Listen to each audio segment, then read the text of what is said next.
Blaž Urban Gracar je vsestranski izolski ustvarjalec. Je diplomiran filmski montažer, ustvarja glasbo za gledališče, igra klaviature v rock bandu Lele, dela svoje grafične dizajne, pod kapo pa ima tudi že svojo pesniško zbirko, grafični roman in roman. Lanskega julija je izdal knjižico besednih ugank imenovano Lok. Zdaj, sama knjiga v bistvu je kot neka zbirka ugank, kot kakšnih sudoku ugank, samo da je neka moja pogrutavščina, neka moja pravila. Knjižico je ustvarjal pol leta in že prvi odziv nanjo je bil dober, saj je prodal 100 izvodov v 10 dneh. Imamo nekje 100 ugank not. Uganke, zdaj ne vem, koliko bo to kamera posnela, so recimo sestavljene tako iz nekih teh kvadratkov. In v bistvu tvoja naloga je, da vedno vse te kvadratke v vsaki uganki počrniš. In to delaš pol tako, da najdevaš neke take različne besede. Recimo, če najdeš LOK, to je ta neka osnova. Če najdeš LOK, lahko počrniš lok in še en dodaten kvadratek. In tako pol se dodajajo besede, dodajajo se načini, kako najdeš te neke posebne besede. Besede v ugankah so slovenske, ampak abstraktne.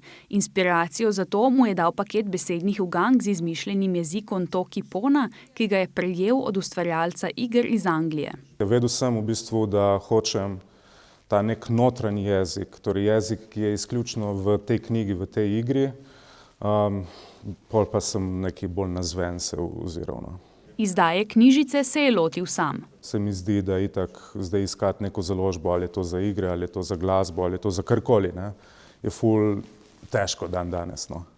Skoraj se bolj splača, da verjameš sam vase, pa da potem narediš ta korak sam. Lok, ki je nedavno nazaj doživel boom, potem ko ga je pozitivno recenziral zelo poznan YouTube kanal za družabne igre s približno 400 000 sledilci. Ko je on to objavil, je potem pa res bila neka eksplozija preko noči. Tako. V roku 1 ure sem razprodal vse, kar sem imel še na zalogi, tako sem mogel dati novo tiskati in v bistvu še zdaj, še ta moment obdelujem te pakete oziroma ta naročila moram pakirati.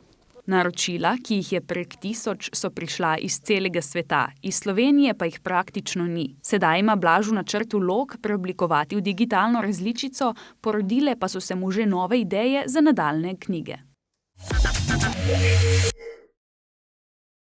V Pomorskem muzeju v Piranu so v prvi polovici aprila odprli gostujočo arheološko razstavo Mestnega muzeja Zagreb z naslovom Zagreb in spe, majhni predmeti velike zgodbe. Avtorica razstave je višja kustosinja in arheologinja Aleksandra Bugar iz Zagrebškega muzeja.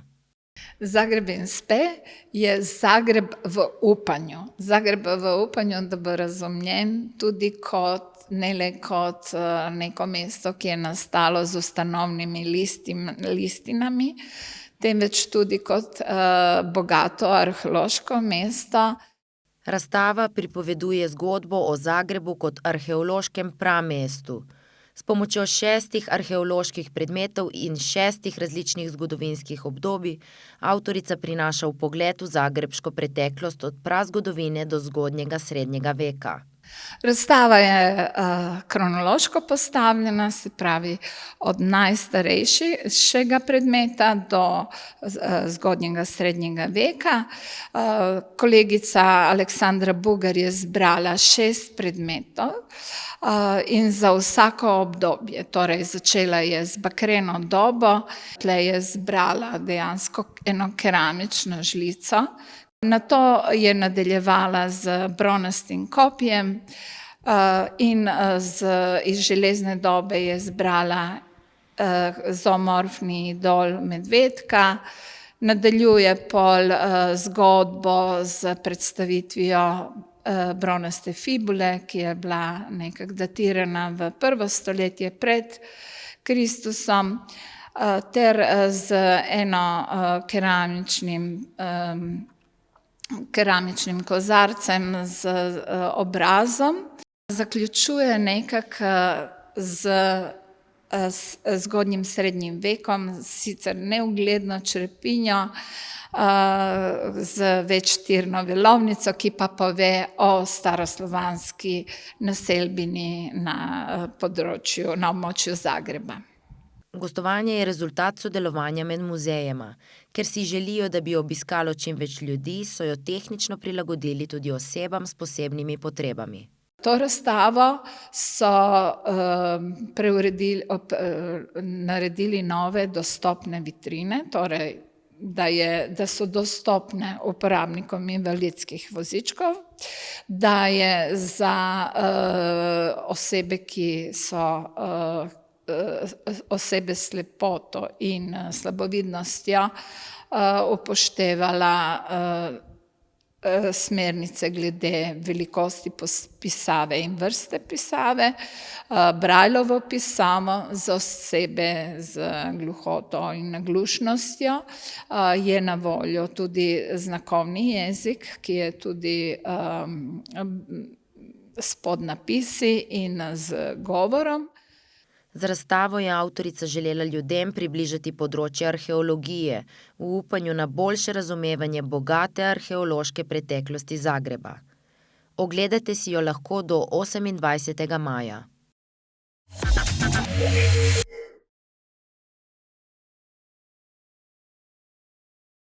Če pogledamo na spletno stran Gledališča Koper, lahko vidimo, da je na sporedu ponujenih predstav tudi veliko otroških. Če se odpravimo na otroško predstavo v živo, pa lahko vidimo, da sta mala ali velika dvorana gledališča polni. Iz dvoran se sliši otroški smeh, obiskovalci so v pričakovanju nove gledališke dogodivščine. V predkoronskem obdobju je festival pri Svetilniku, na katerem se vsako leto zvrsti več gledaliških predstav, delavnic in drugih dogodkov za različne starostne skupine otrok, obiskalo več kot 9000 obiskovalcev, kar je bil takratni rekord, ki so ga po koronskem obdobju, torej v letu 2022, ponovili. V letošnji sezoni so število že krepko presegli. Povpraševanja po otroških predstavah in vsebinah je torej veliko, zato se je pojavila ideja in želja o ustanovitvi otroškega gledališča.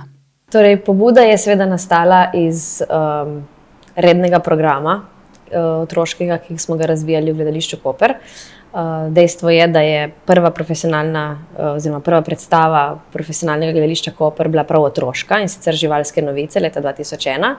In od takrat dalje smo seveda nadgrajevali program z abonmaji, s predstavami, z različnimi vsebinami, dokler nismo si zamislili festivala pri Svetilniku. In v bistvu iz festivala pri Svetilniku je zares nastala ta pobuda oziroma želja po otroškem gledališču. Namreč festival pri Svetilniku je bil jesenski festival, na katerega smo vabili večinoma šolske skupine, se pravi v obdobju od enega tedna pa potem v zadnji dobi recimo do 2 mesecev smo odigrali vrsto otroških predstav in različnih vsebin za šolske skupine, in s tem, ko se je povečeval obisk predstav in smo prišli do neke take, skoraj zavidljive številke, smo ugotovili, da je potreba po otroškem gledališču in po vsebinah, otroških gledaliških vsebinah zelo velika v tem delu države. Taka Ivanc, režiser v Gledališču Koper, je povedal, da je glavni cilj ustanovitve otroškega gledališča pokriti veliko povpraševanje otrok in njihovih staršev po predstavah s kvalitetnim programom, ki bo namenjen predšolskim otrokom, pa tudi ostalim vse tja do konca osnovne šole. Ivanc je poudaril tudi to, da se z ustanovitvijo gledališča za otroke program ne bo spreminjal. Želja je ločiti program za otroke in odrasle. Glede na vse večje število otrok, ki obiskujejo Gledališče Koper, se želijo v prihodnosti posvetiti produkciji otroških predstav v taki miri, da lahko pokrijejo povpraševanje. To v dosedanjem formatu gledališča ni bilo več mogoče. Znotraj otroškega gledališča Svetilnik so seveda predstave, ki jih v tem času že izvajamo, se pravi, govorimo o otroškem abonmaju Mavrična ribica in Mali oder, ki jo poznamo že vrsto let. Sicer ideja je taka, da bi se tudi abonmaji starostno diferencirani malce, posodobili, tako da bi imeli starostno bolj diferencirane abonmaje, vse v bistvu od vrtčevskih otrok pa do srednješolcev. Torej, poleg abonmajev pa še seveda spremljevalne vsebine imajo eno posebno mesto pod okriljem Gledališča za otroke Svetilnik, torej to so vse pedagoške vsebine, delavnice, učne vsebine, ki jih ponujamo ob predstavah, bodisi pred ali po predstavi. Tudi teh imamo recimo v zadnjih letih, v Gledališču Koper vedno več in imajo vedno večji obisk. Imamo predstave, imamo pedagoške vsebine, se pravi delavnice, imamo kulturni občasnik Svetilnik, ki ga že vrsto let v bistvu izdajamo z različnimi kulturnimi javnimi zavodi z področja kulture in znanosti in je medresorsko zasnovan, se pravi medpodročno povezovanje. Potem imamo tukaj strokovna usposabljanja, ki smo si jih zamislili, bodisi za učitelje, kot tudi za delavce v kulturi.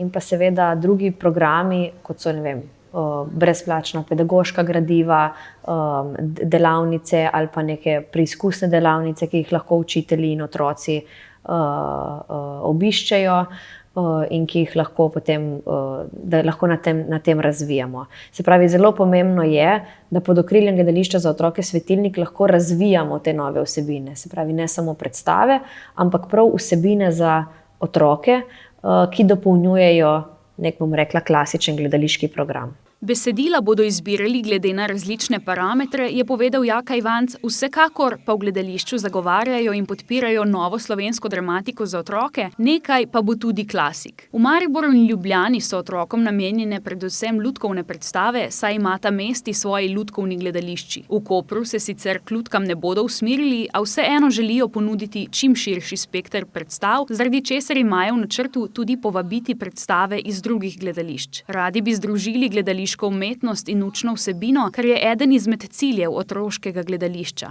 Primer takšne združitve je recimo gledališka nanizanka z Igorjem po svetu. Zasnoval jo je dramski igralec Igor Štamulak, ki je zvezda otroških predstav v gledališču Koper. Otroci z Igorjem v vsaki predstavi potujejo po novi državi in jo spoznavajo prek interaktivnosti. Jaz vedno pravim, da gledališče ni samo ta varianta, ampak je tudi vzgojna stvar. Gledališče Koper si zelo prizadeva ne samo s predstavami, ampak tudi z obodrskimi dejavnostmi, da mi predstavimo otrokom, kaj sploh je gledališče. In mislim, da zelo dobro delamo v tem smislu, zaradi tega, ker jim teater približamo. In ne samo, da gledajo predstave, ampak z različnimi delavnicami, tako kot je skok v pravljico ali pa studio, naučimo najmlajšo publiko, kako nastopati pred publiko. Zaradi tega, ker se mi zdi, da vsak človek vsaj enkrat v življenju mora nastopiti. In takrat se spomne tega svoje izkušnje iz gledališča in lahko takrat to uporabi. Gledališče Koper daje velik pomen vzgajanju mladega občinstva. Je medij, ki ima povezovalno vlogo, saj združuje šolski in kulturni prostor.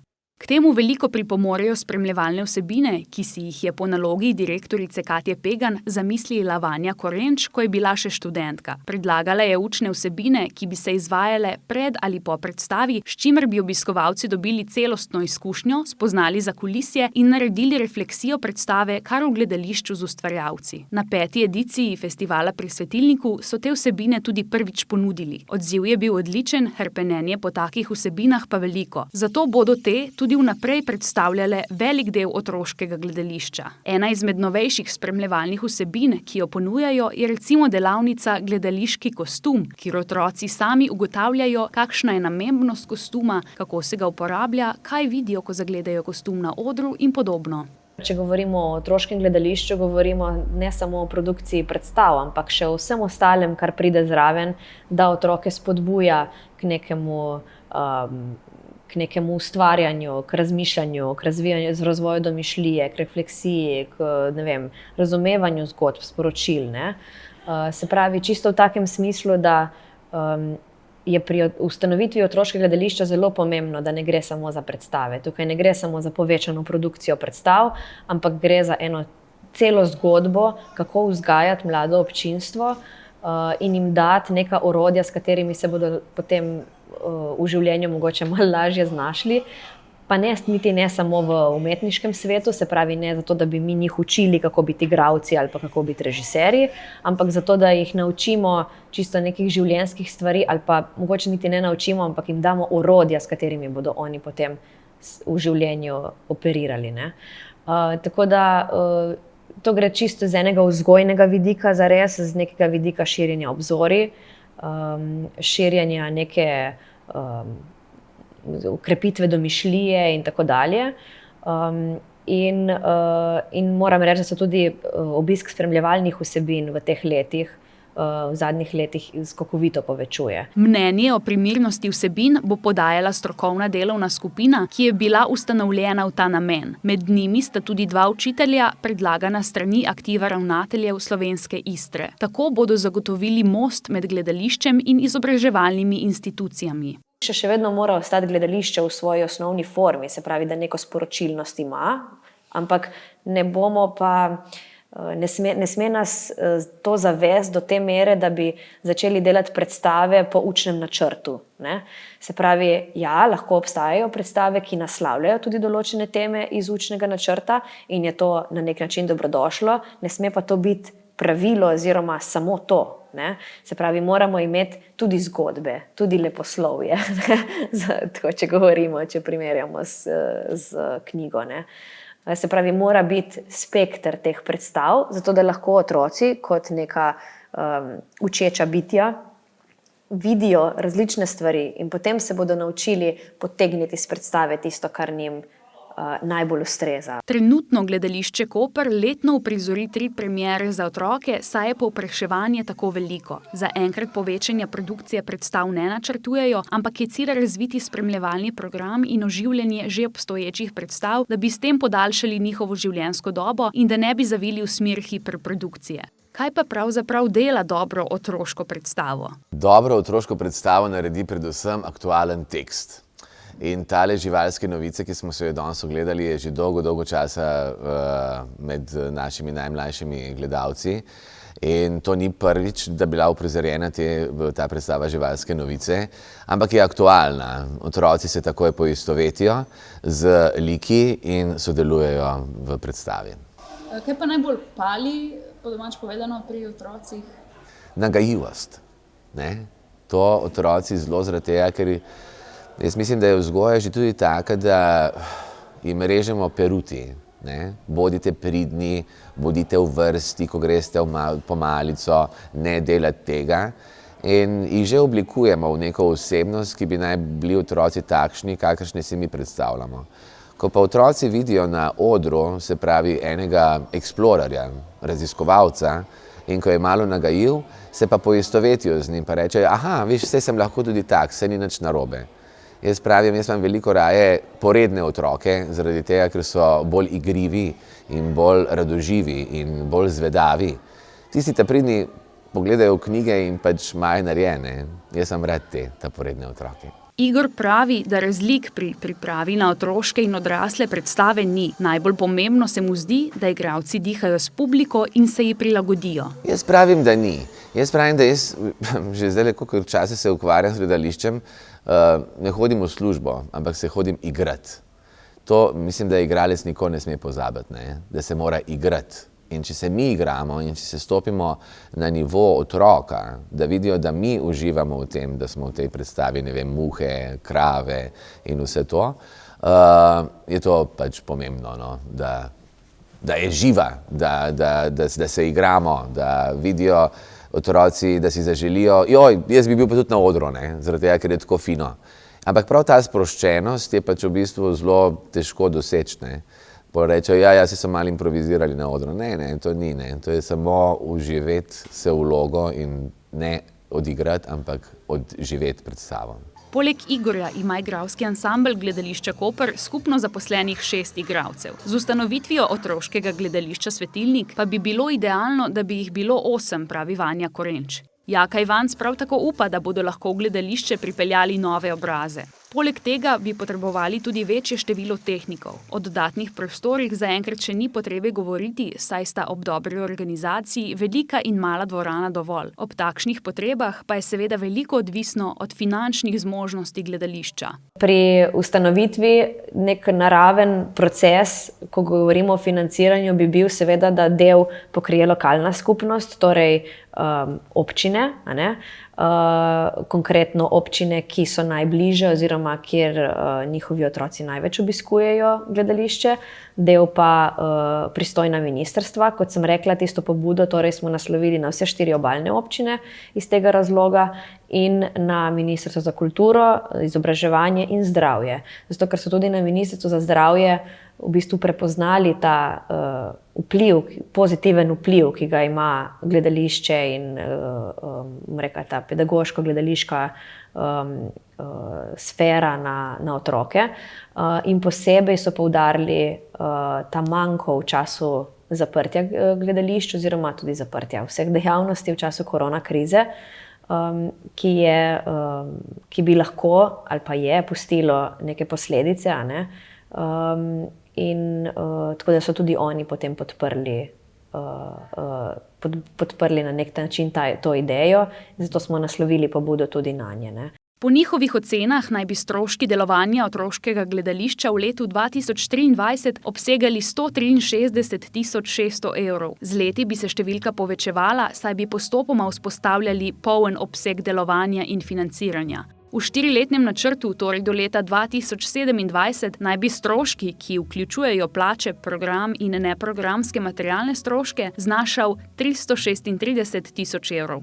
Gledališče ne bi bilo samostojen javni zavod, ampak le enota gledališča. Zdajšnjo situacijo bi pa ocenili skoraj kot eno tako obdobje tranzicije, se pravi ustanavljanja, zares. In nekako si želimo oziroma predvidevamo, da bo zares v svoji polni luči zaživelo jeseni. Kljub velikem povpraševanju po otroških vsebinah bo Gledališče Koper v okviru Gledališča Svetilnik posebno pozornost namenilo tudi študentom in študentkam umetniških študijev, kot so film in gledališče. S svojimi produkcijami se bodo lahko predstavljali na festivalu PPF Mladi, ki ga organizirajo poleti, v programu pa bodo tudi pogovori z ustvarjalci in seminarji. Za Gledališče Koper pa je vseeno ključen tudi program za odrasle.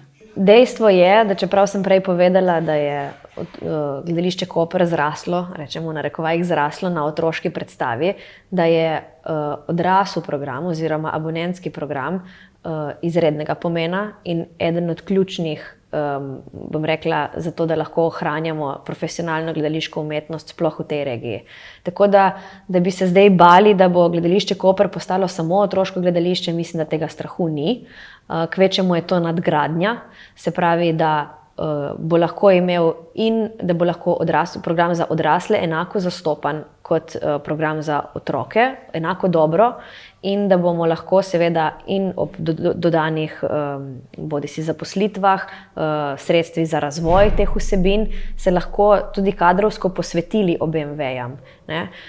Tako da tudi, kar se recimo tiče igralcev, to ne pomeni, da bodo vsi zdaj samo igrali v otroških predstavah.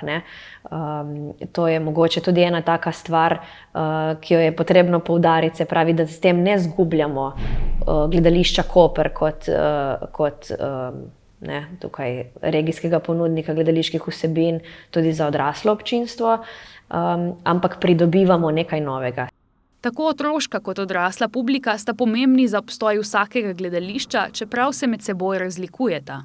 Odrasla publika je včasih že malo pod narekovaji pokvarjena, zaradi tega, ker pač se zavedajo, da so v gledališču, da se morajo obnašati, da morajo zdržati do konca predstave. Pri otrocih je pa tako, da če otroke zgubiš, se pravi, da zgubijo nit zgodbe, jih zelo težko pridobiš nazaj. Se pravi, da, kot pravimo, je otroška publika zelo zahtevna publika, zaradi tega, ker lahko v momentu zradirajo in jih bolj zanimajo telefoni, medtem ko, in ko včasih malo pošpegaš po publiki, in ko vidiš, da niso osvetljeni z telefoni, rečeš, v redu, to je pa bila dobra predstava. V Gledališču Koper imajo pisala že v rokah za pisanje nove zgodbe o otroškem gledališču. Pridite čim več v gledališče, zaradi tega, ker gledališče ni samo zabava, ampak je tudi zabavno, poučna zabava.